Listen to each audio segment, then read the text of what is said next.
Well, hello. My name is Rhiannon Samuel, and I am the executive director of Viante, New Mexico. We're a transparency educational platform that looks to solve New Mexico's education, crime, and quality of life issues through holding our public officials accountable. With me today, we have one of Viante's board advisors, Joseph Shaw, who is also the executive director of Fathers Building Futures. So thank you, Joseph. Thank you. I first want to start with describe for us what Fathers Building Futures is and what do you do and do you do for them? So Fathers Building Futures is a local nonprofit. We are a social enterprise, and we primarily focus on helping fathers returning home from prison. So we provide on-the-job training. We do job development, financial education. We do mentorship, parenting groups. We also do a lot of peer support, because that goes a long way. It gives a lot of hope that when others see others doing good, it gives hope, and hope can be really powerful when given the opportunity to apply it to like a second chance. Because it reassures people that they're going to have an opportunity to do good. How many fathers have you seen come through your program, and how long are they with you? So since 2012 to 2018, we served over 450 dads. We have an 82% success rate. Change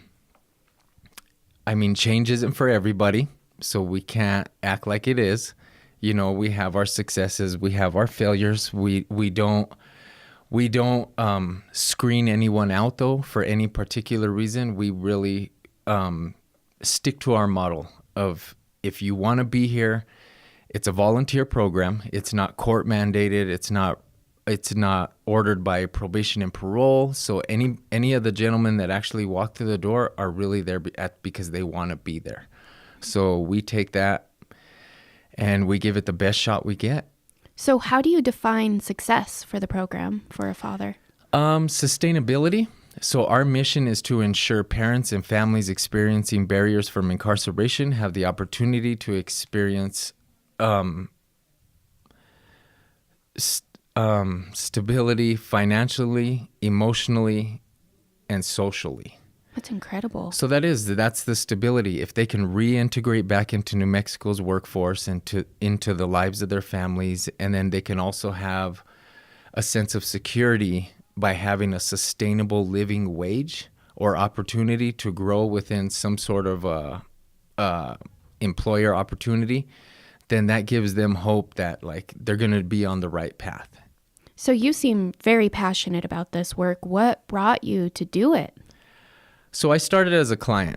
I was released from incarceration in December of 2012.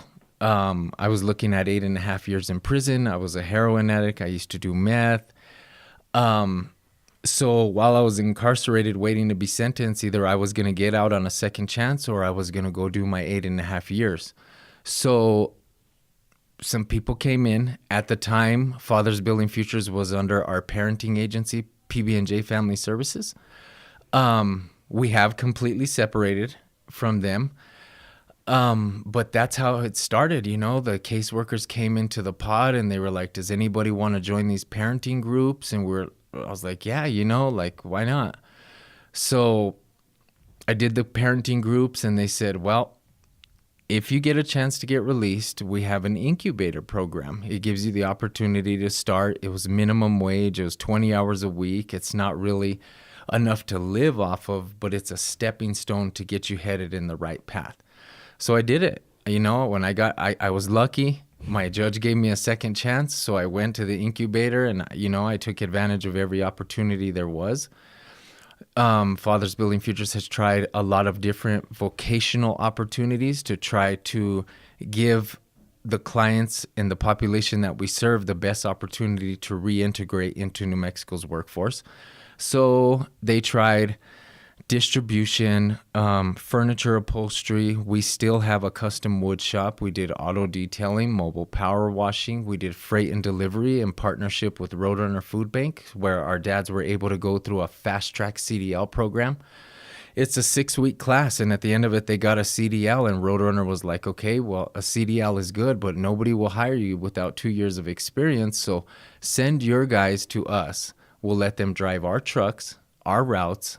It goes all over the state, picking up donations, dropping off food to pantries, storehouses, churches, and so I would say 88% of the dads that went through that program still are working to this day. Some are even over the road across the country.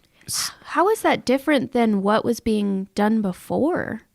What do you mean? So when gentlemen would have come out of incarceration, what kind of environment were they greeted with, and how is that different from what Fathers Building Futures is providing for them? So being a participant in that revolving door of incarceration, and I'm speaking of myself, there was never any resource to go to. I never knew there was so many resources out there until I started participating with Fathers Building Futures, and then I got to know all these people that didn't even know me, but they cared so much, you know? So it gave me hope. I wasn't athletic and stuff, so I never knew what it was like to be part of a team and belong to something and have something that you could really be proud of, you know, that you stand for. So it really gave me hope, you know, and I just stuck with the program long enough to where I became the woodshop supervisor, and then I was considered to be the site supervisor, so I did that, and I was just helping run all the different departments and scheduling and stuff, then the operations manager. And then last year, to fulfill a vision that our founder had, Emmett Mayan is our founder. He's our past executive director. Also, he always wanted the place to be ran by felons, supporting felons. It's that peer support model. So after a while, the community volunteers that used to run the different vocational opportunities, they started transitioning out. We started promoting clients to run the wood shop, to run detail, to run mobile power washing. So there was a place except for the executive director position. So last year in June, he decided to step down and allow me to step into that position. Wow. What an incredible organization. Thank you for all the work that you do. And I'm so pleased to hear that it's really serving a need in the community. And that's what I want to get into in this second part, is talking about crime in New Mexico and what are the challenges we face. And so in your experience, what is the biggest motivating factor for crime for yourself and others that you saw in the system? So with doing a little bit of research and studying, okay, and speaking from experience, there's different reasons, in my point of view, why people resort to crime on a consistent basis. It could be, drug addiction is huge. A lot of people, once they hit what you would call rock bottom, they know they can't go back to work. Nobody's going to give them the opportunity, either because of the image that they're holding, you know? Yeah, I mean, you can see it on people when they're under the influence, you know, and they know they don't have a chance, but they still need money. They still have families. They still have kids. They still need to provide, and they still have a substance abuse issue that they're going to continue doing on a daily basis. So I mean, that's huge. And in other situations too, like being released from incarceration, you come with this barrier, okay? You lose a lot of basic human rights. And I don't know if it's okay to share it, but there's a book out there called The New Jim Crow. Okay, so Jim Crow law, you know, a lot of people in the past lost their right to vote, education, home, work. So in that book, we, as a population of felons and with criminal backgrounds, are being considered as the new Jim Crow. Because we're eliminated from all those things, you know, like we don't qualify for a lot of employment opportunities. our applications get screened out by the new technology of software. Like if that box is checked, it's like an automatic, it just gets pushed to the side. And describe to us, what box is that? The box that asks, are you a convicted felon? Got it. So, yeah, I mean, the lack of opportunity, because given the opportunity to the right person, it's amazing what they do with it. Like I said, not everybody does. Sometimes it's a waste of time and resources and effort, and you think you got the right candidate and you don't. But I mean, if you miss out on that one person, you're missing out on an asset. So with all of these challenges that you described, what is New Mexico doing well in to help felons get back on their feet following incarceration, if anything? Well, CNM is doing great things.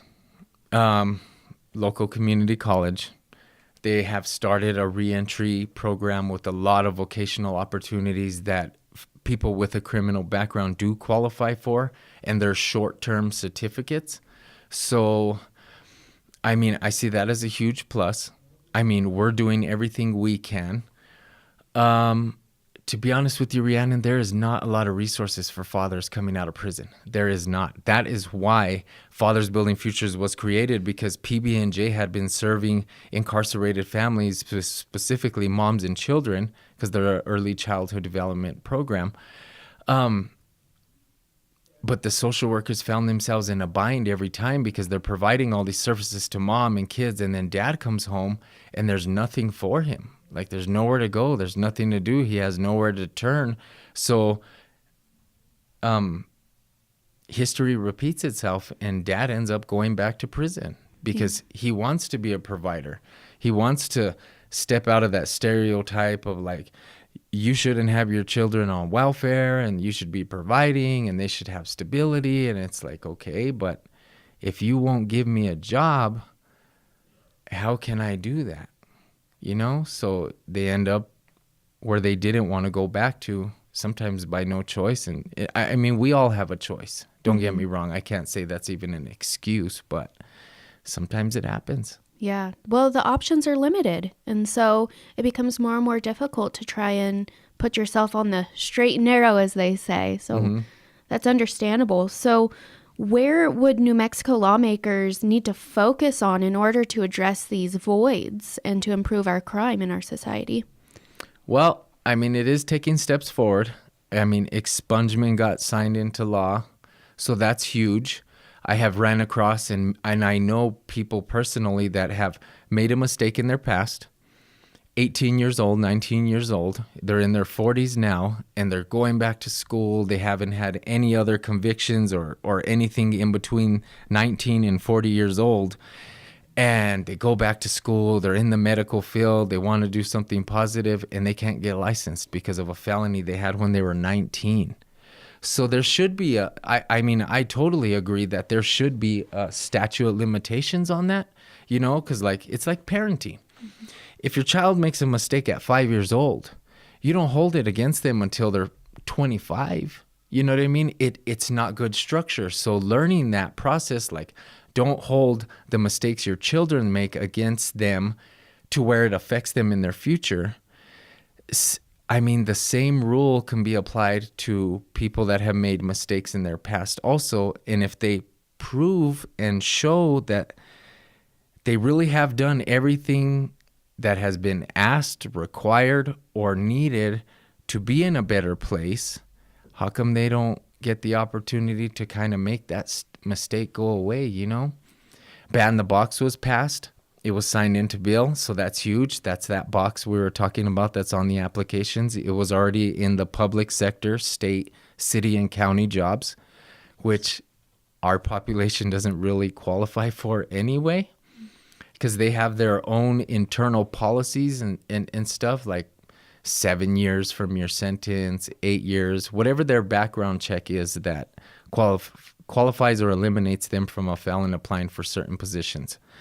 But at least it gets people's foot in the door now. I mean, in the public sector. and now it's in the private sector, which is huge because a lot of locally owned businesses, some of them are large, some of them aren't, but we look at it like those are more the jobs that our dads or our population's looking for, because they know, like, if they could get by word of mouth or if they know somebody there, that they would have a better opportunity of getting into something locally owned than something that has this big corporate policy book that excludes so many people from opportunity, you know? Yeah. So I think we're headed in a good direction. There's a lot of good bills that got signed in this year. So, I mean, I look forward to the next session and seeing what comes next, because that just opens more door for opportunity for the population that for so long, you know, we're just wondering why they can't make a better choice.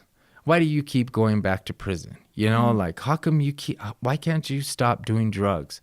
You know, but if society doesn't accept them, you know, then it doesn't feel good to not be accepted. Yeah, definitely.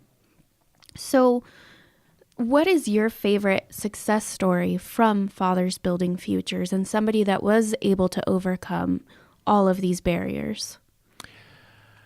Oh, man. So there's so many. I don't know if I can identify one, but you know, I would love to give my colleague and my friend Robert a huge congratulations. I knew him from the streets. Okay, we used to do what we used to do together. We separated for about 4 years, and then our cross passed again, now at Fathers Building Futures. He's a great guy. He's been through a lot.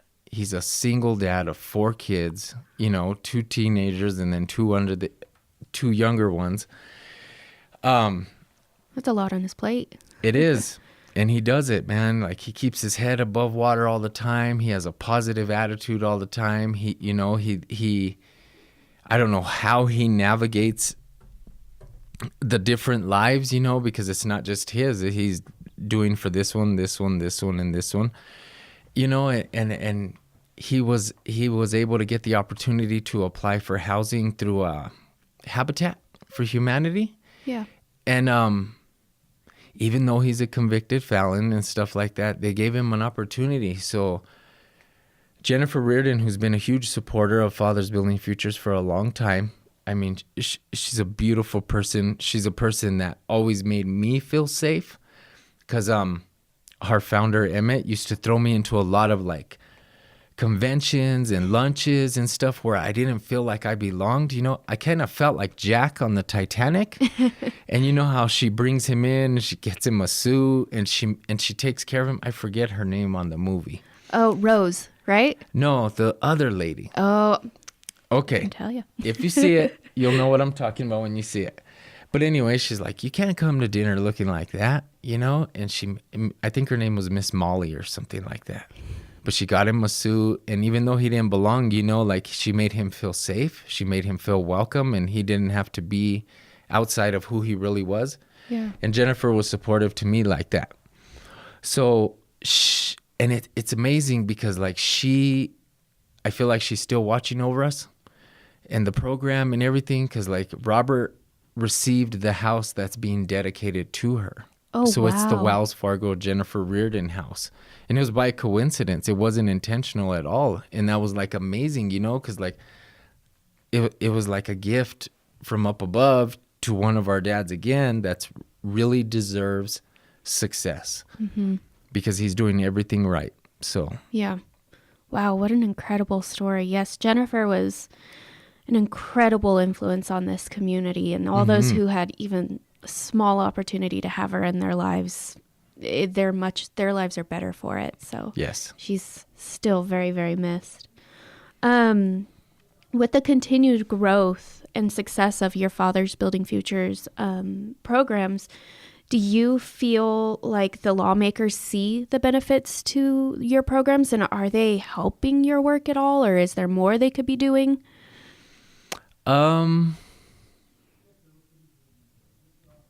When they hear about the program, it's a great program. we would love the opportunity to get our foot in the door to get more recognition for sure. There is not a lot of legislative support. Why is that? I don't know. I don't know. I mean, we did get a memorial. Senator Rue or House Rep Rue? He's a senator, yes. Okay. Yeah, he did our memorial and stuff. So we did get recognition, but I personally feel like there's not enough attention on the program and what it's doing and what the outcomes are. So, yeah, I mean, that would be huge if we could make that happen in some way. Yeah, because I think in the public dialogue right now, so often you hear our crime issue is really brought about through repeat offenders, and that you hear that time and time again, if not from the lawmakers, then from the news media. And so if programs like yours are helping those who are those repeat offenders get their life on track and get access to resources, why not support it? Yeah, that's a true statement. So I have two different questions that I want to round all this out with. The first is specific to Fathers Building Futures. And so other than monetary contributions, which I know you guys are still grateful to receive, but how else can the general public support the work that you're doing? I would say by getting involved.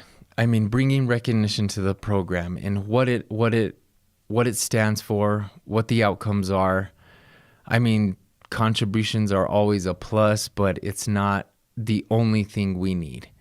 I mean, we need more support from state and federal agencies. We want people to recognize that we're a scalable model, that with given enough support, I mean, in a lot of our rural counties that need programs like these, it would be huge. I mean, it would be huge for the state, like why not get this population where they need to be to get a $20,000 or $30,000 a year job.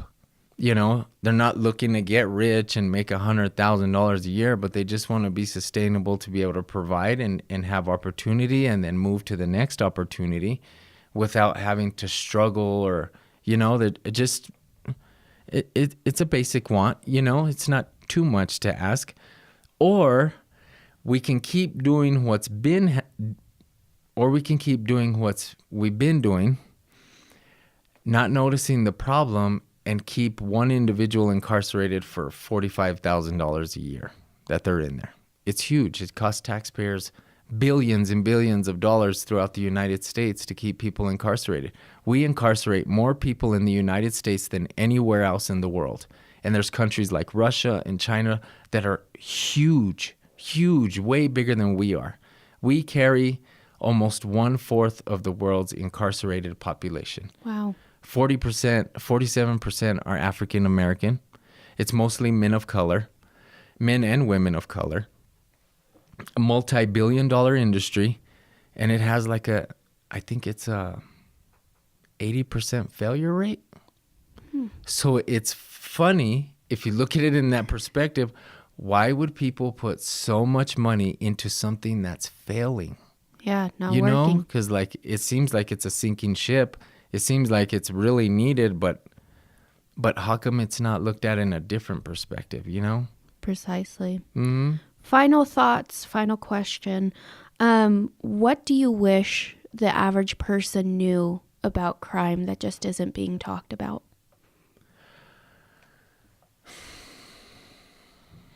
That's a hard one.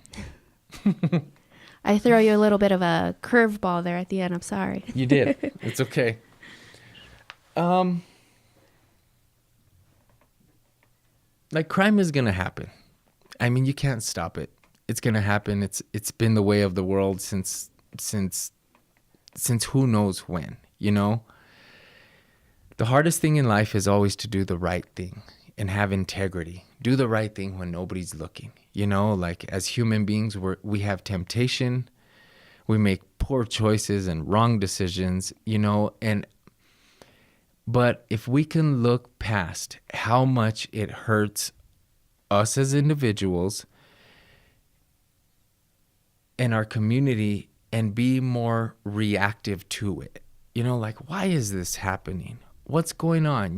Like, why do people choose to do what they do? And if you really want to know, you need to get involved and you need to put your best foot forward in any kind of way. If you're a business employer, if you're a small business owner, save one position down at the bottom in your organization or in your place of employment that you own. Save that one position for the right person that has a felony background. Of course, there are some crimes you got to exclude. I get it. And that's understandable, and that's the right of the employer. But, don't exclude everybody just because they have a felony conviction. Take the time to find out what it is. If you see that a person just had a consistent drug habit, but they've done everything to be in a better place now, maybe give that person a chance. Like, there's tax benefits to it. There's a lot of benefits to hiring felons and stuff like that. So I just don't want people to see the crime and look at the individual and just turn a cheek, Yeah. Why does the stuff happen that happens? Mm-hmm. Defining someone by the crime instead of who they are as a person and where they're at in life right at that moment, right? Right. Perfect. Well, thank you, Joseph Shaw, You're Executive welcome. Director of Fathers Building Futures, and again, a board advisor to Viante, New Mexico. I, again, am Rhiannon Samuel, the Executive Director. I hope you enjoyed our first podcast of perhaps many, but we'll see. Thank you. Thank you.